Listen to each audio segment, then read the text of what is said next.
Everybody, welcome to the What is Money Show. I am thrilled to have you here joining me on my mission to help shine light on the corruption of money. Now, a little bit about this show and how it makes money. We are 100% sponsor based, which means that all the revenues we derive come from sponsorships. But I try to be very selective about the sponsors that I work with, specifically trying to choose those who have values well aligned to the values expressed on this show, like freedom, education, self-sovereignty, etc. So what I'm going to do is a few ad reads right here at the top of the show and then a few ad reads in the middle. And I hope you won't skip them. I hope you'll take the time, listen, and see what they have to offer, because again, these are hand-selected sponsors. Now I'd like to tell you about our sponsor, Swan Private. Swan Private is a concierge financial services firm based in Los Angeles. Now, I've known the Swan team for years, and these guys are laser focused on the Bitcoin mission. They even have a zero tolerance policy for all shitcoining. Recently, their CEO, Corey Clipston, was instrumental in calling out many of these crypto scams right before they collapsed, saving a lot of people a lot of money in the process. Swan Private focuses on guiding high net worth individuals and businesses on all aspects of Bitcoin strategy, including buying, custodying, and market research. This concierge service provides you direct access to a private advisor by text, phone, or email. So go to swanprivate.com/breedlove today to sign up. Now I'd like to tell you about our sponsor, Ledn. Ledn lets you do more with your digital assets. For instance, Ledn offers a B2X loan product that lets you leverage your existing Bitcoin to buy even more Bitcoin. Or you can also get traditional Bitcoin collateralized US dollar loans through Ledn as well. Ledn also offers both Bitcoin and USDC denominated savings accounts, letting you generate yield on your digital assets. Recently, Ledn has launched a Bitcoin mortgage product as well that lets you use Bitcoin to buy a home or finance one that you already own. So go to ledn.io, that's LEDN.io today to sign up. Chris Sullivan, welcome back to the What is Money Show. Thank you, sir. Glad to be here. Wish the circumstances were better, obviously, my friend. Yeah, pretty bleak as we sit recording this on November 13th, 2022. We are in the wake of the FTX/Alameda collapse, and there's a lot of uncertainty, confusion, questions, and hopefully our conversation today can help bring some clarity for people. So you've been on the show before. You run a fund in the space. You have a Wall Street background. So, Chris, what in the hell is going on here? An infinity of things. I think first I'd say like our fund has prided ourselves on underwriting. You know, we're pretty solid at tech. Our team built the first OMS EMS system for crypto. One of our partners, founding partners, had a hand in the arms race with HFT. So we've been very fortunate to avoid a lot of the unfortunate mishaps that have happened only through centralized companies, right? And we can discuss rug pulls, and that's a whole nother thing that shouldn't occur in our space. But as far as risks associated with centralizing your assets, right? My fund and firm have luckily avoided that. And then people have made fun of us for not trading with Alameda and FTX. They just didn't pass any of our underwriting. And I can get into how I underwrite that personally, how the firm underwrites that as well. But I think the moral of the story is two things. Number one, you can't trust anything but code, right? And then number two, not your keys, not your crypto is not good enough, right? Yes, it's a fact, but if we want businesses supporting the ecosystem to survive, if we want to embolden the investor base, the asset protection base, and the adoption curve, we need to do better than not your keys, not your crypto. That is an unacceptable, discompassionate response, because the UIs need to improve, and not everybody's like us, Robert, where we're diehard freedom maximalists. We want to be full of self-sovereignty, and we accept the risks that come with it. Like my NAV of my supposed dollar-based net worth is tanked because I don't want to sell, I accumulate, right? And then our fund has had, non-quantitative type out of sample drawdown unrelated to technical analysis, quantitative analysis, cycle analysis, et cetera, because these are, shocks that occur because of human error. And we needed a cleansing and a correction, but we didn't need this kind of stuff. Fraud, waste, and abuse and law breaking is not acceptable. Yeah, and this is on the back of obviously Terra Luna, Celsius, all these other collapses we've seen this year.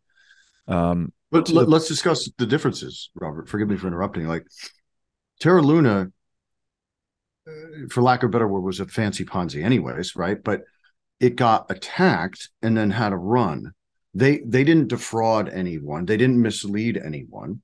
The algorithm that tied to the token was just a bad way to do things. And it was basically, it's going to work until it didn't work. The network was attacked and you had a panic, and it was a good old fashioned kind of bank run, right? The Celsius, Voyager, et cetera, those were, they told you they could borrow your deposits, and they made bad trades and acted like fools and were stupid. But that's wholly different, in my opinion, when you appraise this situation, where a very large global centralized exchange that had the promotion of the media, Bloomberg and Forbes had him on covers. You had him and them. FTX is a World Economic Forum corporate sponsored entity, right? They were still right on their webpage this morning. I actually checked. So how is the public supposed to know not to trust that, right? Sitting with Billy Bob and Tony Blair at a conference, as much as I know and to look at that and go, well, I don't know if I trust him, and then the legal agreement, right? So it's not the user base fault for being dumb or stupid. Maybe on Celsius, maybe on Luna, they should have, buyer beware. But on this specific instance, I think that it just highlights all of the risks of centralization, all in one. Yeah, I agree. And it seems to me like this is why crypto has become such a dirty word. And, I'm not super studied on the specifics of these collapses, the differences between them. But I think the general principle here for me is a bank run is only possible inside of a fractional reserve banking model. So all of these operations that are running a fractional reserve are fraudulent to the core. I don't care if it's algorithmic or legal. Yeah. Legal. It doesn't really matter. You're misrepresenting what you actually have. And then when you combine, obviously that's leverage there, but then you combine other leveraged directional bets, just lead to blowups, right? When the tide goes out, you see who's swimming naked, I think as Buffett said. So yeah. Okay. On the specifics of what happened here, can you just walk us through what position, what was FTX and what was the relationship, I guess, between FTX and Alameda? What was the flow of funds that was going on between them? And then what is it that led to this sudden collapse? What happened here to cause this unwind? So there are relationships that market makers have with exchanges to provide liquidity. Providing liquidity in and of itself, not a bad thing, right? It's healthy, and liquidity begets more liquidity. That's a common trading phrase. And you want users that come on to buy and sell to be able to effectively do that at a good price, right? When we were getting into it, 7 years ago or so, the distortions per jurisdiction and the arbitrage that was capable was highlighted that there wasn't a lot of market making, and people who knew how to take advantage of those pricing discrepancies could profit widely at the expense of the users in that specific jurisdiction. So on the surface, it's a good thing. But, I think I'll try and highlight what we know to be facts and believe to be facts, and not push in any conjecture or personal subjective opinion. But basically, long and short of it is, an exchange purchased what was a failed hedge fund initially, and a market making firm that had assets all over the place, right? Whether it was market making individual tokens and perhaps were doing those for profit contracts, which is maybe not a very kosher thing to do, or they were doing it offshore, getting rebates that are volume based, which I'm not against, because that's a capital sin to get paid to provide a service. But I think it wasn't appropriately disclosed, at least in what I would say is the US entity of FTX. And it leads to collusion, which is what we saw. Okay, so if they were really good at what they were doing, market making is not necessarily directional, right? In short durations, it is.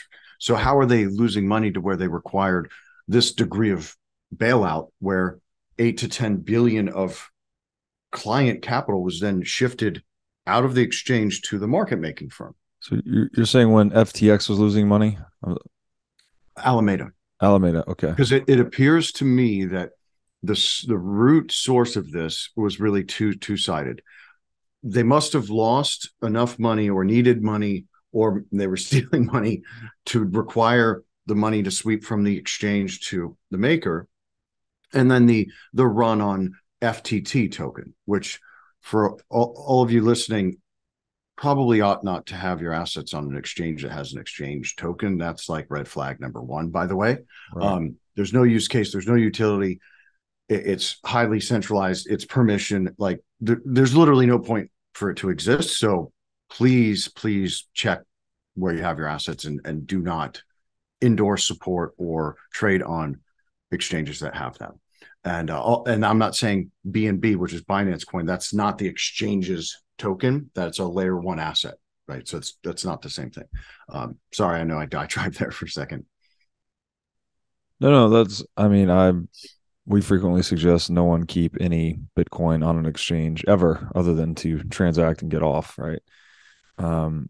Yeah. So go ahead. Who's a steward of capital and a gentleman is a CEO or former CEO of Kraken, Jesse Powell, where he says exactly what you just said, right? And they're an intermediary to provide a buying and selling function. Mm-hmm. That's who I've assets there. I'll disclose there: Gemini, Binance, and Coinbase as the only, centralized exchanges I've done business with the last 5-6 years.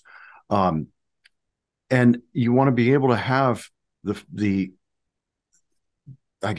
similar ideals and values as the people you're doing business with. Like, this is what's lost in private equity and venture and even hedge fund investing and then platform investing, is that the people and the culture of those people matter, right? Not just the dollar sign. And this is a great example of how the quote unquote smart money got leveled because they became either victims of FOMO, or they wanted to invest in equity that's not going to print an NAV every month, so they're not going to see the volatility of the underlying crypto. Whatever their impetus was for investing, this penalized that greatly. And a lot of good actors in the space, like us, and I'd say Pantera and other good exchanges like Bitstamp, that are very simple. Bitstamp's one of the eldest exchanges. They're all suffering. We're all suffering because of the actions of a few. Yeah, again, just keeps reiterating the point for me to just be focused on Bitcoin. The rest of it is a distraction at best and a delay or impedance at worst on overall Bitcoinization. So I think you were talking about the run on the FTT token and how that played into things. Can you just describe what that even means? Like, some people might not even know what run on a token means. Run on a token means basically like panic sell, right? And you could attribute some of this to the saber rattling between FTX and Binance or CZ and SBF or whatever. But the fact of the matter remains, there was a very bold and not very smart move by FTX Alameda et al. That once that token started tanking, to put all their efforts into defending that. And I think it was around 20 or 22, and then it goes to 2, right? And okay, there's the event that wipes out capital, and they likely use leverage to do that. And then post that event, then the money sweeps over to them. That seems to be the timeline. The depositor's money. Correct. That seems to be the timeline that fits with the on-chain analytics. I'll defer to the experts at Chain Analysis and the regulators to at least further confirm that, because these wallets obviously don't have names on them. But I think it's very apparent the couple key actions that really made it a lot worse than it had to be. And wasn't there, I read this, that there was supposedly a mysterious $1 billion hack, in air quotes, like immediately before this collapse. So a billion of the assets vanished. Do you know anything about that? Yeah, I think there was maybe not before, but possibly after the event.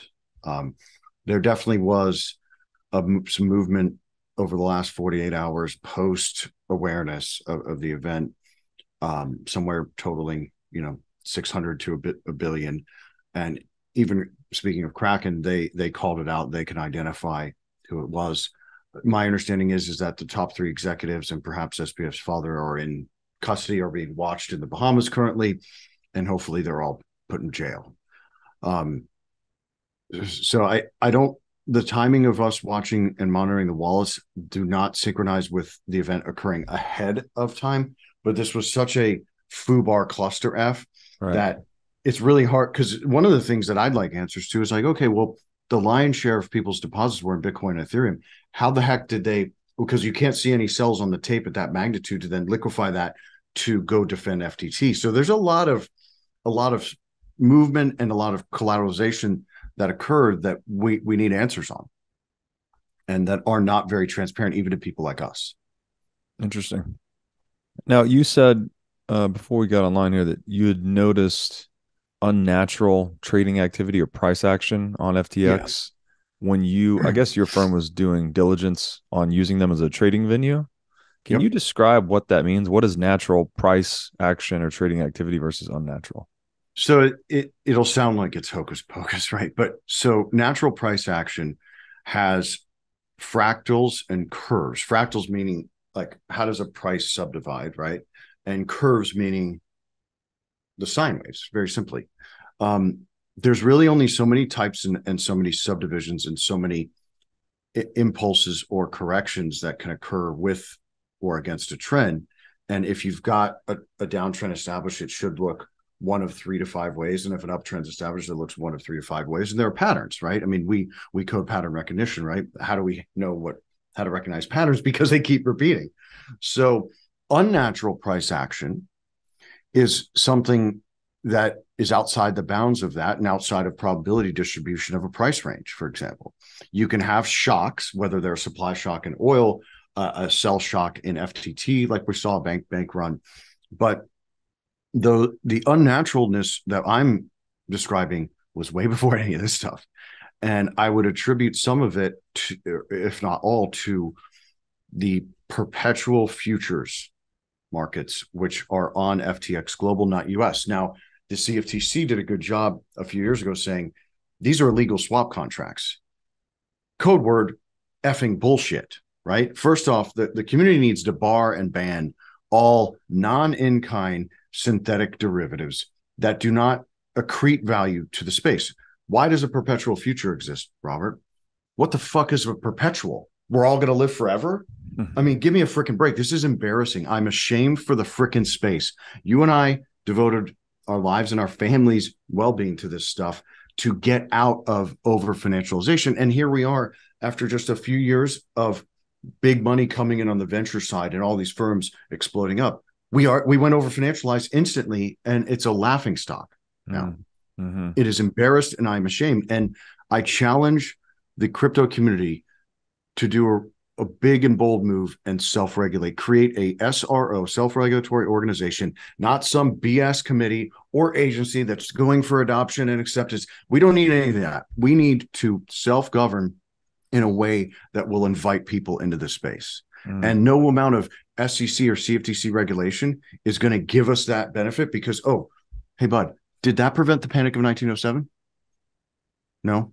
Did it prevent the panic of 1929? Nope. Did it prevent 1937? Nope. You want me to keep going? 68, 77, 82, 87, 2000, 2008. Did regulation prevent any of that? No. But we have the same cyclical human ridiculousness that we can avoid in arguably some of the best code ever written, which is Bitcoin, and pull ourselves out of that. Mm. Like, I'm totally fine with losing by being wrong, or having cyclical price action dictate what the NAV of my net worth is over time. But I'm not okay with something that was built to leave one system, then becoming that system. Mm. And the evidence to my team and myself about FTX specifically is that they were part of that, right? You had very young people. I'm not shitting on young people. I wish I was younger. You had very young people unworthy of capital, which then you go, well, why the hell did all these people give them capital? Maybe this whole thing was a ruse and on purpose. Well, that's possible too. But let's deal in known facts for the time being, and just say, like, we shouldn't have allowed all of this action to occur that sets up the possibility of this event, right? Agreed. And yeah, the self-regulatory body, we need something there, I guess. I guess it needs to be formalized. Again, highlighting the value of Bitcoin toxicity here as that self-regulatory function thus far. It seems to be this culturally emergent immune system to a lot of this bullshit, and the only thing that saved a lot of people a lot of money. So have to call that out. Now, what you were saying there at the end, so FTX was losing money. This is prior to all of this. Maybe this is Alameda. I'm not sure which is which. So yeah, it's blurred. Right. It is blurred. Yeah. They're losing money consistently, yet somehow they always had a really healthy balance sheet, I think is what you mentioned. So how is that possible? You can't keep losing money and have a healthy balance sheet. So is that misrepresentation? What's going on? I think so. And it's difficult to see, like, we know the assets that FTX has, which includes 400 something million of Robinhood, which is insane. Wait, what crypto advocate owns stock of a company that really harmed the retail trading industry for equities? Anyways, that's a whole nother ballgame. But it's very difficult because the balance sheet of the market maker isn't disclosed and not required to be disclosed, right? So it's just assuming that when they went to defend the FTT token, that's where money was lost, and then the transfer of client assets to collateralize or were traded with occurred. Then everybody was aware via, all the tweets and the Bloomberg updates, there's no bailout. Okay, well, then we're going to pull all the money out of the exchange, which people should do. And it's done. And really, like, people should be asking not why something happened, asked how it happens, the mechanics of those transfers, the interplay, the convexity, all of that matters, and the timing. The why doesn't matter. Like, deal with the why afterwards. Focus on how. And there are relationships that need to be investigated. There are opportunities for collusion across the whole thing. And then the other thing that struck me as really interesting is that a few days before this, one of our friends who was one of the founders of the MakerDAO mysteriously died. And we don't know if it's correlated or not, but there's a lot of good actors in the crypto space. I would consider him one of them, that may have uncovered these types of shenanigans ahead of time. Wow. So, okay. At the end of the day, FTX and or Alameda, they get liquidated, right? That's effectively what happened here. That's what vaporized all of this thing and put Sam Bankman-Fried into personal bankruptcy. Mm-hmm. What actual collateral was sold, and who were they borrowing? I assume they're borrowing from a lot of different institutions or organizations. They got liquidated across the board. And then what was the collateral being sold? Is this Bitcoin plus other crypto assets? Or is it mostly just Bitcoin? Yeah, it was Bitcoin, Ethereum, and Solana looked like the three most sold, because now what sits on FTX balance sheet, at least what was disclosed, doesn't really include much of either Bitcoin and Ethereum. There's still some Solana, but I think those were just victims of being the assets that were held. I think there's definitely some Tether exposure that was there, and there was really some weird action in the perpetual futures on USDT, where there was heavy shorting, which dislocated the price by about 6%. Again, what is USDT? It's a cash equivalent backed stable coin, right? the ratio of how, I mean, if they're 80, 90%, awesome, good for them, because that's 99% better than the dollar or any other fiat. But think about it. A perpetual future exists on that to buy and sell a future of the stablecoin. Like, the guys, come on. Like, big money is looking at this going, you're imbeciles. You now have done exactly what the banks and broker dealers and desks have done to credit markets. There's 2.49 quadrillion credit derivatives right now. That can nuke the system in 1 hour. But, oh, by the way, guess what crypto doesn't have? Daddy central banks papering over shit constantly. Case in point, a couple of weeks ago, 11.4 something billion swap line to Switzerland. Wonder which bank they were bailing out. I mean, people have to recognize that if you want to replace this system, you better A, be worthy of it, B, have the tech apparatus to receive the capital from it, and C, not screw up by copying it. And forgive me for being upset, but this is something that could have been obviously avoided. A lot of people, good people, were hurt by this. And the space deserves better if they're going to survive. And meanwhile, as a Bitcoin fan, it's taken more abuse than I could ever see imaginable. I bought a ton on what was it, the 9th, 10th, when it dipped below 16, and I'm going to do that till the cows come home. But this is showing a lot of indestructible features of the space itself, like DeFi. We could highlight as well. You said something there, that 11.4 billion that went out to Switzerland, I think, on the Swift swap line. I assume this was to bail out Credit Suisse. Is that what you're referring to? Yes. Can we talk about that? What was, because that was a very hot topic a few weeks ago, and I haven't heard about it since. So did Credit Suisse get its act together after some money moved its way, or what happened there? Well, I mean, if you get that much cash infusion, it'd take you a while to burn through that, I would assume. What's difficult about the most difficult thing about the TradFi system is understanding facts and truth, right? Could you monitor that? Is there 2 trillion plus in repo since August of 2019? God knows what that money's doing. Yes, but then did they telegraph, hey, yeah, we had to bail out Credit Suisse? Well, why does the U.S. central bank have to bail out isn't BIS the head of it in Switzerland? Like, why don't they do it? So there's a lot of questions that opacity creates. We're never going to get you did that. Right? I mean, take nickel futures, right? And the LME in March.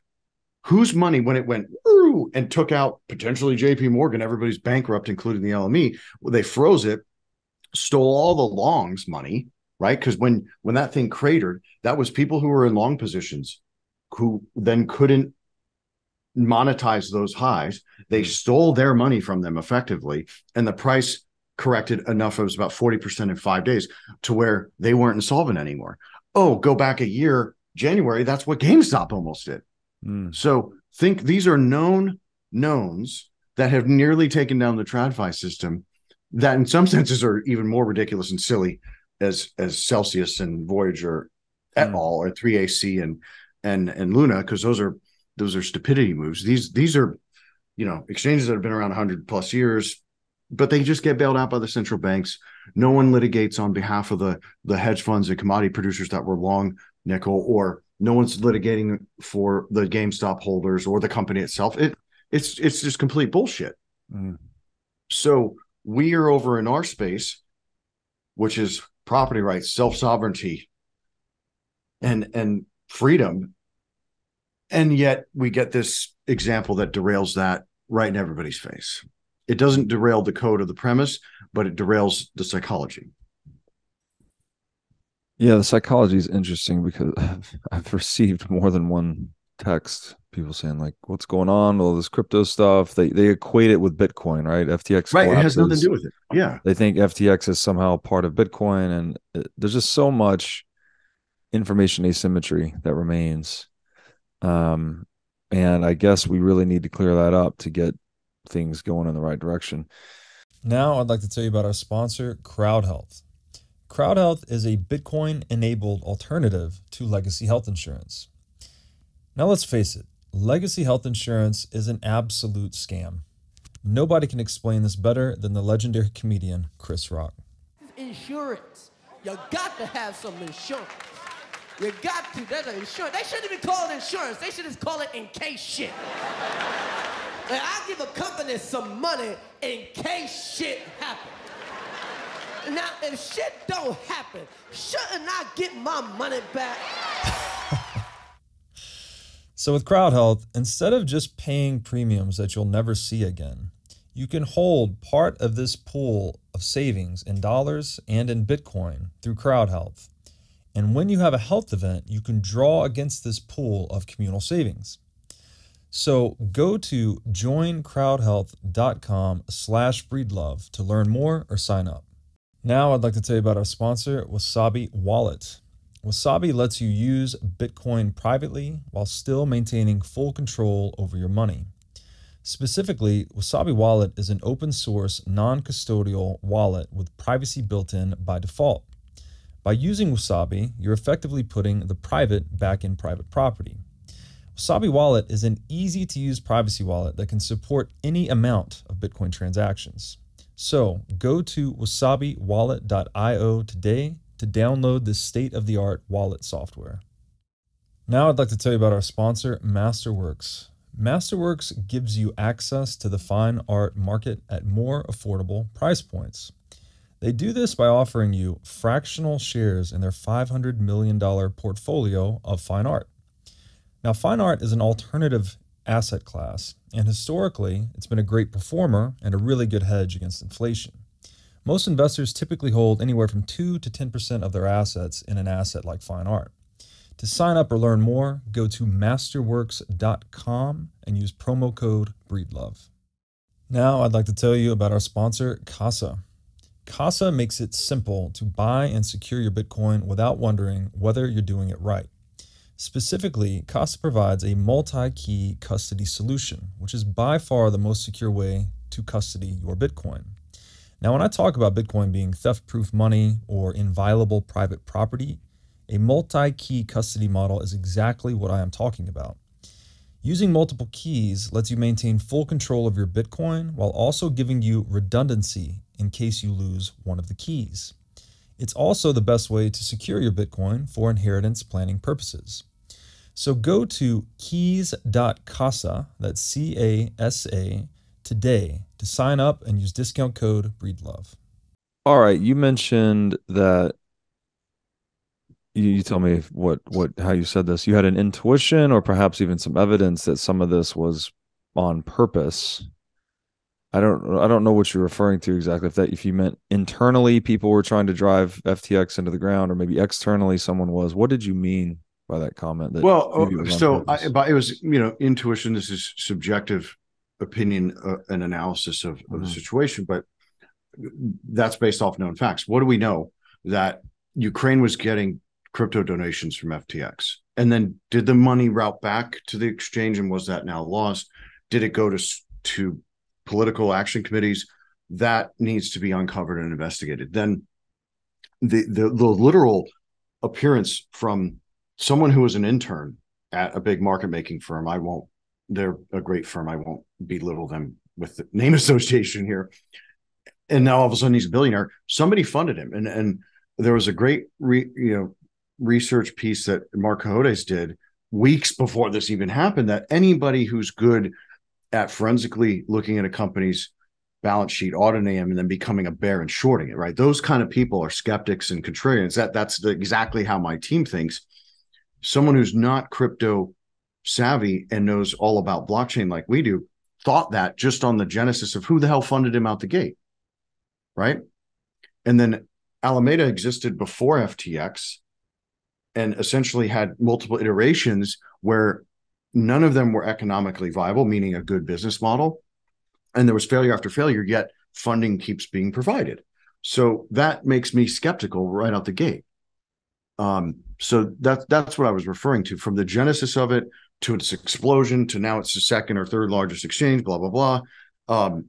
That you can't trust that movement because it's not natural and it's not organic, right? Nothing was earned. And then, wait a minute, he's Warren Buffett? Really? If I was Warren, I'd be livid that Forbes or Bloomberg Magazine, or Newsweek or whoever called him that. I mean, so the media, as we know, 90% of what they say is false, if not 99. Some agenda was playing out that we may not ever know of. My gut instinct and intuition based on the facts and the fact pattern just speak to there being the possibility of that. And then the tokens that were being pushed by them, and this is a warning to the public that, a venture-backed token that is not, held in distribution properly by management is, has the potential for a rug pull. And I think the key things on the network, you want it to be permissioned first, because it's got to have that view and movement to permissionless. And this is obviously talking about shitcoins, Robert, not Bitcoin. But I'm trying you're making me nervous. Just kidding. Well, you just want a pathway to being permissionless. You want a healthy market for tokens, which means the insiders, if they dump it all, it's obviously a rug pull. If they hold it all, then it could be dumped later. So you just have to balance and weigh the risks and understand that, what am I really here for anyways, right? Bitcoin accomplishes 90% of what should be accomplished, and then Ethereum already accomplished the other 10%. And I'm not, saying that should be anybody's allocation. And there are some great L1s like Avalanche, but what are you here to do? Are you here to disrupt the existing fiat-based fractional reserve system that we are all slaves of still?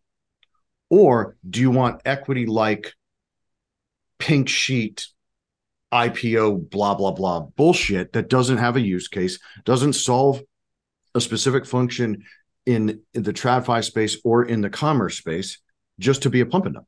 Like, there's 18,000 tokens, give or take. 17,000 of them need to go away. This actually makes Doge look good, Robert. Right. Like that's hilarious, because it's basically just a betting vehicle, and I'm not against betting vehicles. It's just not an investment. Yeah, that's what I mean. So we agree directionally, maybe just not to the same degree. I, especially after these past few months, have just become so emboldened in the Bitcoin only thesis that and I'm not saying, I always will reserve the humility to say that there may be things out there that I don't understand that could be successful. Obviously, I'm not studying this anymore, but it's very useful for me to just focus on Bitcoin and assume everything else is a scam. And no kidding, because it's nothing compares to it in that regard. Well, that it's an incomparable asset, but there's also this gigantic moral and ethical imperative related to Bitcoin that cannot possibly be related to any other project. So it's like, even if there was some key innovation there, I don't think it can hold a candle to global digital non-state money. And I don't think it could ever be as beneficial to humanity as Bitcoin promises to be. So, and this is why, it's the Bitcoin toxicity thing again. It's like saying that in a much harsher way, have fun staying poor, whatever. They try to sum all that up and a meme, I guess. Poor still relative, right? So I would challenge, and I'm with you 1,000%. I challenge what's left is that I challenge the Bitcoin community. This is kind of on you and I a little bit to help with this. We want to really get ahead of things. Let's solve for the last halvening now. Because let's have the debate now. Is it going to be supply increase, which then I'm out because that changes the whole thing? Or is it more appropriate to do transaction fees to support the network, right? To incentivize the network. Let's get ahead of that now. Let's embolden and assist layer twos being built on top of Bitcoin, so that every aspect of the Bitcoin promise and thesis is realized, not 5 years from now, not in 2040, not 2024, the next halvening, now. Right. And I'm happy to be a part of any dialogue. I'll donate all my time for the SRO, but I think we need to solve for the end state now. And the end state is all of Bitcoin's mined.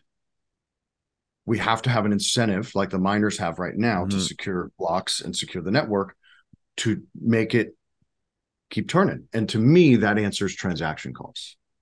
Transaction fees, right? Which I believe is what the protocol is essentially doing now, right? It's slowly lowering block subsidy over time and increasing the allocation of transaction fees. But fair enough. Yeah, we have to figure that out. But that is the year 2140. So I like that you're thinking ahead. I like low time preference, but that's how I think as an investor, and the low time preference. Exactly. Like I want to know all the, known unknowns, right? Because the unknown unknowns we're not going to know. Yeah. So if we address them honestly, have a good discourse, a healthy debate about them, all they can benefit if our community does that, since most of our community is good human beings with great values, great ethics, and are selfless. That's the thing that this community really needs to have is selflessness. There's too much selfishness in the space the last couple of years. And by being selfless and reflecting, we then can actually embolden the uses of this, right? We already know it and we've already used it. So we're not trying to convince you and I. We're trying to embolden others who have been downtrodden by what they've experienced. I mean, we've all been under the mass formation psychosis for years now, man. You had a great piece. I forgot the scientist's name, but he's awesome. Oh, Matthias Desmet. Yeah. Yeah, he's brilliant. So if we're kinder and gentler to everyone and have some empathy and sympathy, but also give fact-based arguments and have fact-based debates, and we're just going to push it further. Well, this is again where I love the idea of Bitcoin being kind of a unity of selfishness and selflessness, right? You can stack sats selfishly and increase your net worth and hold this ultimate asset, but it's also creating a selfless outcome, and that it's defunding the institution of killing, stealing, and destroying we call government. So it's a real, just by saving in Bitcoin, you can kind of do both at the same time. And that seems to be pretty important because I agree with selflessness, but we also have to be self-interested. That's what keeps things honest, right? Ayn Rand has written about this, the virtues of selfishness, she calls it. But ultimately we're economic actors. We're animals. We got to eat. We need shelter, all these things. We have to satisfy our own self-interest before we can engage in selfless activities. Yeah, I was speaking more specifically about the community's call it outreach and solving war. Then obviously I'm trying to accumulate as much as I possibly can too. So that is selfish, right? I mean, so it's yeah. Without going down that rabbit hole, I do want to talk about Mr. Bankman-Fried a little bit more. Yeah. And I'd like to speak judgmentally for a minute, actually. I hadn't watched much. I don't think I'd seen him on video prior to this whole debacle. I don't consume a lot of audio or video content, but I've now been paying attention to a couple of clips with him.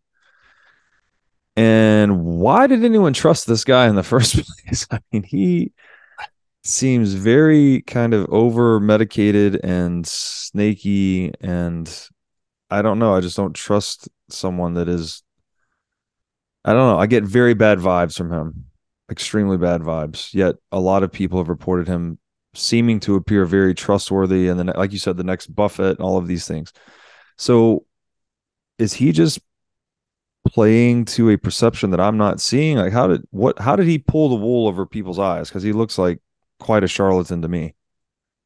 I think he had help, Robert, to your point. Like it just doesn't make sense without that. And I'd even like an audit of all the so-called smart money that put money in that supposedly lost. Like, because I think when you're looking at, hey, I want to diversify where I trade, and I spend the time to do KYC and AML and onboard and exchange, and you're like, oh, well, Sequoia and Andreessen Horowitz and the pension fund and this, that, and the other, and then wait a minute, he's Warren Buffett. Okay, well, I'm going to go open an account.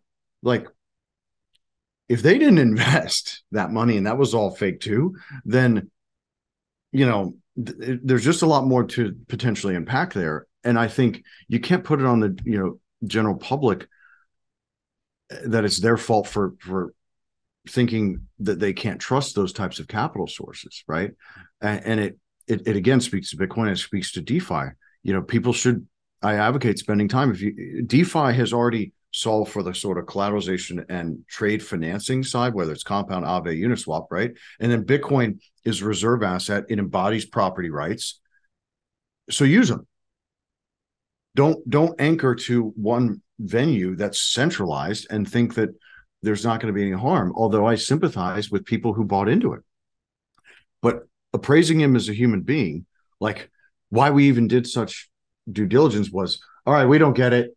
All right, show us the wallet. Show it, it's segregated. Oh, your omnibus, go F yourself. Oh, wait, your order book, I can't make 2 cents of it. It's crossing, they're spoofing this, that, and the other. I'm not trading there. All of that shit we saw and underwrote for years. Like, we're not going to trade there. I'm not going to put assets there. We're not going to put client assets there. And we told a few folks like, hey, maybe you shouldn't do it. And we were laughed at, Robert. We're laughed at. It constantly. I almost hate when I'm right, because somehow it always correlates to not making more money. But our values, our ethics, our processes, our discipline are sound, and we'll stand by it, live and die by it. And then your intuition when looking at him, how the hell did anybody trust him? Right. That's because you're a good man, and you also share that. You and I share that collectively. It doesn't make any sense. And that's why a lot needs to be uncovered and unpacked here, more than what we currently know. Right. And so you're saying that you ran your standard diligence or risk assessment model on FTX as a venue. It did not pass for some of these glaringly obvious reasons. Maybe not glaring, maybe that's too strong of a word, but you looked where you looked where you should look, and you saw what you didn't want to see, so you chose not to use FTX as a venue. Yet other big money shops cut huge checks into FTX. So does that mean they were not doing these kind of standard due diligence procedures? Like, what? That doesn't seem to make sense to me at all, actually, because typically they're very stringent on the diligence procedures. So the fact that didn't clear your diligence process, but it did clear who? BlackRock, Sequoia, Van Elk, who all had money in Canadian pensioners. They didn't write us huge checks, and we'll pass every level of due diligence and background check and whatnot. But I don't want to throw them all under the bus generally, but what I know of venture capital investing, or that echelon of venture capital investing, they really weren't doing due diligence. As it were, shotgun the money into it, where you're competing over who does the least amount of due diligence and then get the money. I would assume most of them are victims, right? But at the same time, that group, well, it doesn't seem to be a victim. If I was getting it more like they're not handling their business. That's the active part of their business. But they should have done that clearly, and we don't know that they haven't. But if they had, I'd find it very difficult to believe they would not come to the same conclusion we did. Right. So that, in my mind, kind of reinforces this idea of it being purposeful or something. Someone pushing from behind the scenes, because otherwise this thing would have never cleared basic diligence. That's a pretty low bar for not getting those types of investments. Because I always go bull bear and argue both points. The only thing I could think of that would argue against that is like there was a moment where it pivoted to bad, which may have been a few weeks ago, a few months ago. However, I still can't rectify or really find the genesis story to make sense either. Right. So I still have that gray and vagary, because, okay, if we assume that they did do it and it was initially fine and it got bad, maybe starting in May-ish, everybody's losing money and over collateralizing because they're trying to get it back. But even if that's my assumption, it's not like we did due diligence in May. We did it when we started. So, right. And then the genesis story of who funded the kid. Right. Who funded them? And then, wait a minute, you genius Silicon Valley folks, you're going to trust mid-20s, late 20s people to operate a business properly? Like, I can't fathom it. So It's hairy there. There's a lot to unpack. None of it makes sense, and it's completely illogical, which then leads us to go, well, what did they just set this up? Or go like Max rabbit hole. Is he a patsy for somebody else? Right. I'm not saying it's a high probability or it's what I think, but that's in the realm of like possibilities. That's possible. Okay. Who would have benefited from all of this? Who would have been motivated? Who could be behind it? I know we're speculating here, but speculating. It's obvious. The media, the regulators, the central banks, and government, they benefit by this. So by maybe reverse order that. Right. Yeah. So by creating FTX, you're talking about just putting a lot of egg on the face of everyone in and around. Right. Just like you said earlier, like people are not able to disassociate Bitcoin with crypto, right? This is a company, It's had nothing to do with crypto. So right? could this be used? Could this then be used as a catalyst for bringing on additional regulations? Obviously, Oh, of course it's going to be. Yeah. Now, what we know is that regulation doesn't do anything productive or good. It'll just concentrate power. That's what all regulation does. And that's why I would rather trust code than I would humans. For example, let's say you and I were going to lend our Bitcoin to trade. I'm not going to lend it through a centralized company. I'm going to lend it through Compound or Aave, right? Because I trust a smart contract to give me back my collateral, right? At the same time, we also there has to be a transition period where there's companies that usher in the acceptance and the adoption. We're nowhere near where we should be at this point in 2022, in my opinion. So those companies and protocols that assist in that need to abide by essentially like natural law within economic and finance and be worthy of somebody's stamp of approval, whether it's something, I hate using this analogy like the ratings agencies, but something like that is black and white code and enforceable via additional layers of smart contracts by proof of reserves. Like, for example, an exchange, here's a simple thing. They need to disclose the equity owners, every country they're in jurisdiction, balance sheet, proof of reserves, any collateralization agreements, any market making agreements need to be disclosed, fee revenue, fee generation, and then they need to have a matching engine and order book that prevents orders from being crossed or transacted unless both wallets on exchange match instantly. If that does not happen, then you can't post an order. Right there, that fixes it. Very similar to politics. Ban lobbying, term limits, can only spend what money you take in taxes. That basically fixes politics. So this isn't rocket science. Yeah. It's funny. Maybe it is. I don't know. Yeah. Well, you're just balancing inflows and outflows and making information transparent, accessible from all sides. Yeah. And there are those that are really good at it. Like Kraken was the first one to throw out proof of reserves over the weekend. Maybe it was Friday even, because now I've been up for 5-6 days. I can't tell what it is. That's what people need to be leading with, is ethics and values like that and transparency like that. Right. Wow. You're remarkably lucid for someone who's been up for 5 or 6 days. Piss me off and I have infinite energy. I just have to insert here that I know you operate in the space and you know a lot more about this than I do, but I don't in any way support or use DeFi because I'm not convinced that the D has been achieved, the decentralization portion. So I just have to say that. We don't really have to talk about it, but I just want to be clear that I don't agree with you there, I guess. I think it's still just another CeFi and a new wrapper. Maybe it's making steps towards the D, but it's not there yet.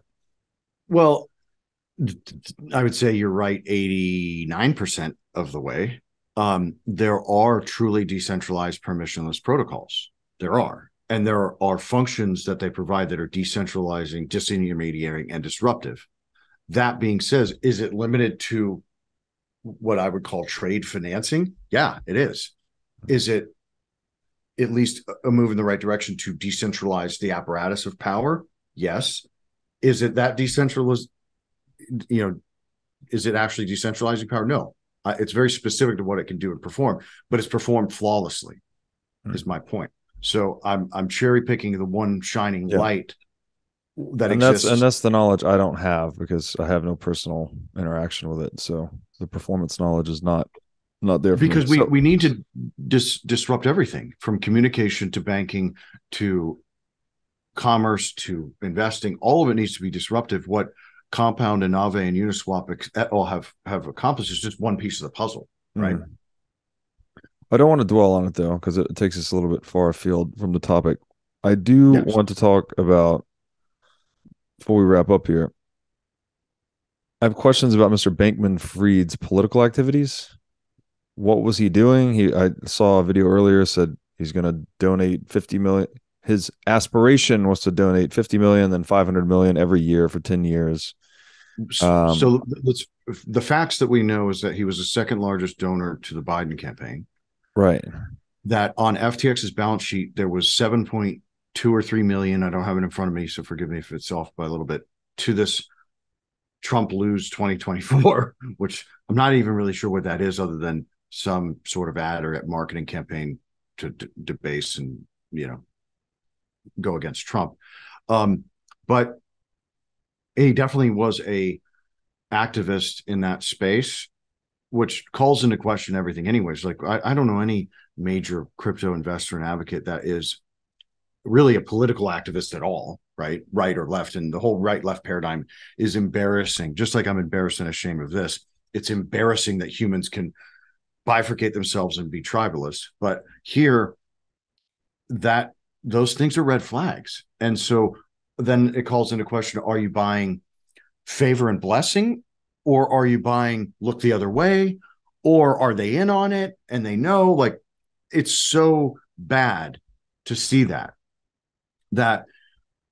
you put everybody in line. Like, if the Biden campaign, are you saying that they didn't do their due diligence on their donor? Where'd the money come from? Did it come from a bank? Was it Bitcoin? Was it Solana? What the hell asset was it? And it's on them. I think they should disclose that.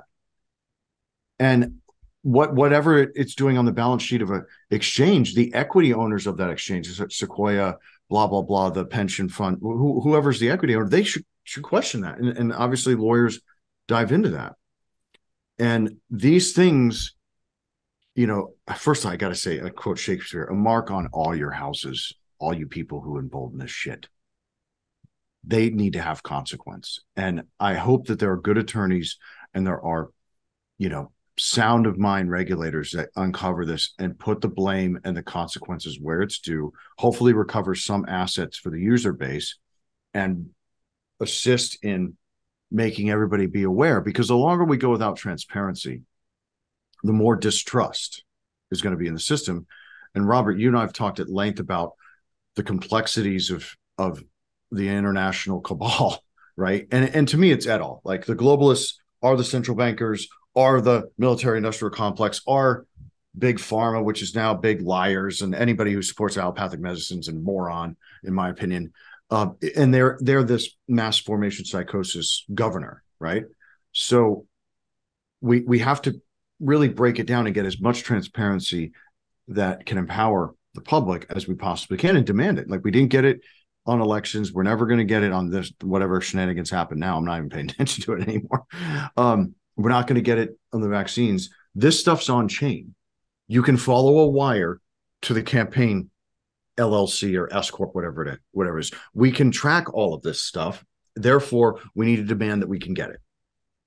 And the equity owners of FTX deserve it. The user base of FTX deserve it. And there's too much shenanigans that don't make any sense, that call into question all of this, so that was it just all a ruse? Wow. And it's hard to argue that it wasn't, knowing all of this.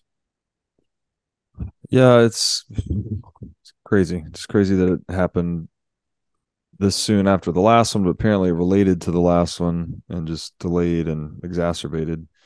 I read something too, that there was some evidence of support, I guess, dollars going from the US to Ukraine as a means of support, and that some of those funds were being redirected back to Democrats in the US via FTX. I don't know if this was via the token or just the platform. I'm not sure. Did you read anything about that? And is there any legitimacy to those rumors? I did. Honestly, I haven't revisited a deep dive into any of the on-chain activities. I hope I'm sure chain analysis is all over it. I can't factually say that happened. It wouldn't surprise me, but the fact that Ukraine and FTX set up a partnership and wallets to do this, when Ukraine is already a giant money laundering entity and country that's basically since 2014 what it's been, probably before that, it just calls into question everything around that, not just the morals and ethics of it. Do I think that politicians are savvy enough to have wallets to receive crypto? No. Maybe a few in Florida. You always have somebody perhaps set it up for you, though. True, but that needs to be investigated, and people deserve the truth. And because on-chain transactions are on-chain, you should be able to confirm that, and obviously bank wires. So it's unfortunate that there's so much opacity to this and there's so many layers. And I hope that, we've identified some of these layers that people can get empowered by to call into question and discuss and demand to be uncovered, because without that, then the all of this destruction that we've all just lived through will be for nothing. Well said. Well, and I guess the big morals of the story are what you said at the top of the show, right? Not your key, not your coin. I would say Bitcoin, not shitcoin. I'm Bitcoin, not shitcoin, but I love decentralization. As a freedom maxi, we have to be decentralized, and it's just, I'm going to highlight whatever example that we can. I mean, even what Elon's doing with Twitter, like trying to decentralize that, even just a little bit. I'm going to be a fan of that. Yeah. I do agree with that. I do agree with that. I guess it's a high bar. It's such a tricky word. It's not black or white, centralized, not decentralized. It's a continuum. But the word, because it's a tricky word, people throw it around and put it on everything. Here's what it is for me. Choice. Right? Like, look at, like, grab my cell phone. This stupid thing. Oh, you have T-Mobile, AT&T, Verizon. We don't really have choice. It's a freaking oligarchy. Oh, you have 80 streaming services providers? Not really. You have 4, right? I mean, there's a great South Park movie about streaming services that really makes fun of it quite well. I want choice. And if there's choice, there's competition. If there's choice and competition, that equals decentralization. Right. Yeah. So competition keeps producers honest. And blockchain keeps producers honest. And Bitcoin is the benchmark for all of it. I think that is a great place to put a button on it. Mr. Chris Sullivan, thank you again for joining me. Could you let my audience know where they can find out more about you or your work? Sure. And now, speaking of Elon, I may even finally get a Twitter, because I'm just not a big social media person. I don't honestly have time, but I love to help people. And I love, seeing anybody who's putting out truth like yourself. The website's HyperionDecimus.com. You can email me directly through there, and I'm happy to help anybody in any way we can. Awesome. Thank you, Chris. Yeah, you're welcome.